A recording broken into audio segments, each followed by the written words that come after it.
کہ ہم labour rights اور چائلڈ لیبر کے اوپر ہم بات کر رہے ہیں، اور کوئی بھی ایسا کام جو زیرو سے سٹارٹ ہو بڑا مشکل ہوتا ہے لوگوں کو کنونس کرنا، لوگوں کو بتانا۔ اب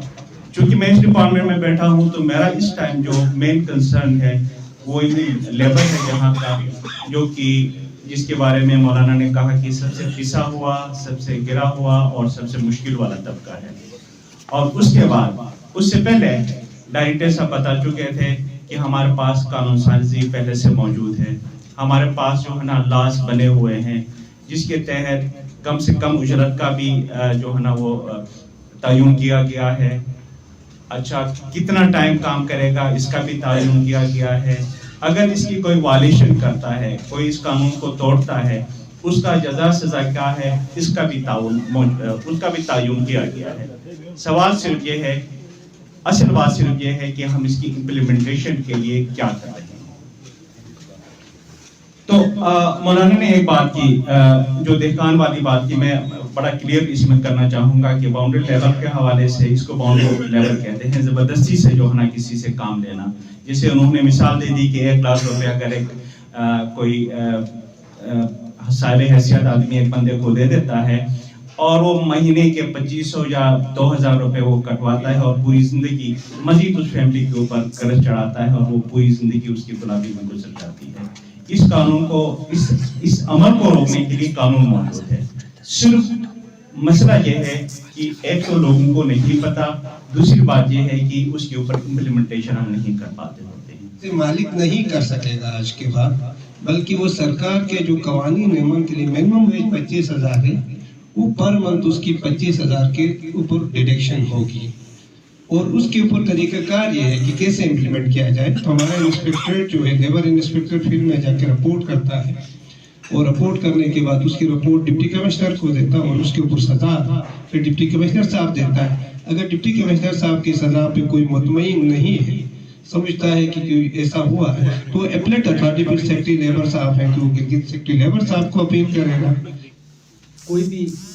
فرد سوسائٹی کا، کوئی بھی ادارہ سوسائٹی کا ان پہلوؤں کو پراپر سوچ نہیں رہا ہے، ان پہلوؤں کے اوپر کام نہیں کر رہا ہے۔ مولانا مالک صاحب نے بہت ہی ڈیٹیل کے ساتھ سوسائٹی کے وہ پہلو سامنے رکھے جس پر ہم اور آپ سب کو سوچنا چاہیے، گورنمنٹ کو، اداروں کو اور سول سوسائٹی کو، علماء کرام کو، سب کو مل کر اس کے اوپر سوچنا چاہیے کہ یہ جو سوسائٹی کے اندر جو ایک استحصال کا نظام جب آ جاتا ہے، آپ ان کے حقوق نہیں دیتے ہیں تو وہ پھر ایک سائیکل شروع ہو جاتا ہے، اور اس سائیکل کے اس کے زمین میں نقصان سب کا ہو جاتا ہے، صرف 1 2 5 10 صرف ان لیبرز کا نہیں ہوتا ہے، وہ نقصان کے عمل میں سب نے گزرتا ہے۔ اور رسول اللہ صلی اللہ علیہ وسلم نے جس طرح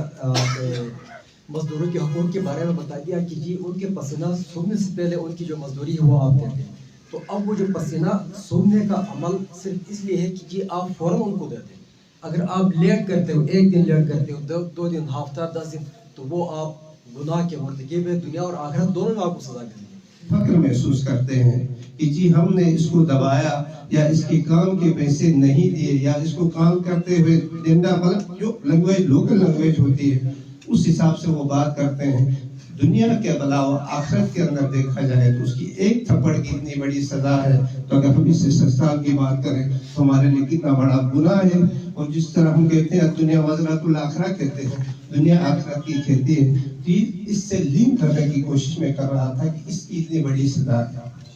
جہاں تک ہم لیبر رائٹس کی بات کر رہے ہیں تو گلگت بلتستان میں ہم جو قانون سازی کی ہے، ایک مزدور کا حق یہ ہے کہ وہ صرف 8 گھنٹے ڈیوٹی کرے گا، اس کا حق 8 گھنٹے ڈیوٹی کرنے کا ہے۔ صبح سے اگر شروع ہوتی تو اس نے 8 گھنٹے ڈیوٹی کرنا ہے، اور اس 8 گھنٹے کی اجرت گلگت بلتستان کے قانون کے مطابق کم سے کم 25,000 روپے ہے۔ کیونکہ ہمیں یہ بہت ساری شکایتیں آ رہی ہیں، سیکیورٹی کمپنیز کی آ رہی ہیں کہ 24 گھنٹے ہوتی ہے، 18 گھنٹے ڈیوٹی ہوتی ہے، اس کو حقوق نہیں ملتے، لیکن اویئرنیس نہ ہونے کی وجہ سے ملتی۔ تو میں یہ کہنا چاہ رہا ہوں کہ ایک مزدور 8 گھنٹے سے زیادہ اگر ڈیوٹی کرتا ہے تو وہ 4 گھنٹے زیادہ ڈیوٹی کر سکتا ہے، اس کا آؤٹ ٹائم اس کو ملتا ہے، اس کے ڈبل اتنی ہی اس کو تنخواہ ملنی ہوتی ہے۔ تو ایک مزدور اگر 12 گھنٹہ 1 مہینہ ڈیوٹی کرتا ہے تو قانون کے مطابق اس کی 49,000 روپے تنخواہ بنتی ہے۔ اور کہتے ہیں ہاتھ سے کما کر کھانے والے کو، ویسے تو ہم سارے مزدور ہیں، فرق اتنا ہے کہ کچھ امیر مزدور ہیں اور کچھ غریب مزدور ہیں، کچھ کرسی پہ بیٹھ کے مزدوری کرنے والے ہیں اور کچھ سردی گرمی برداشت کر کے باہر مزدوری کرنے والے ہیں۔ حبیب خدا صلی اللہ علیہ وسلم نے اس مزدور کے بارے میں بتایا ہے جو سی پہ کروڑ بن رہا ہے۔ ہم کہتے ہیں اس پر پورے پاکستان کی معیشت کا دار مدار ہے، پاکستان کی مضبوطی کا دار مدار ہے، ڈیم بن رہا ہے۔ وہاں بھی دو طبقے کام کرتے ہیں، ایک طبقہ کرسی پہ بیٹھ کے کام کرتا ہے اور دوسرا طبقہ جولائی کی گرمی میں گھنٹی بیلچا بارود لے کے اس روڈ پہ کام کرتا ہے۔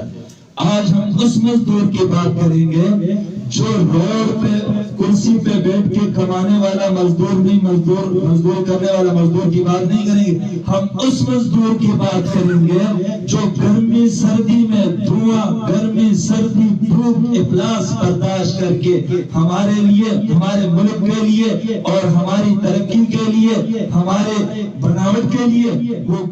گرمی سردی برداشت کر کے کام کرتا ہے۔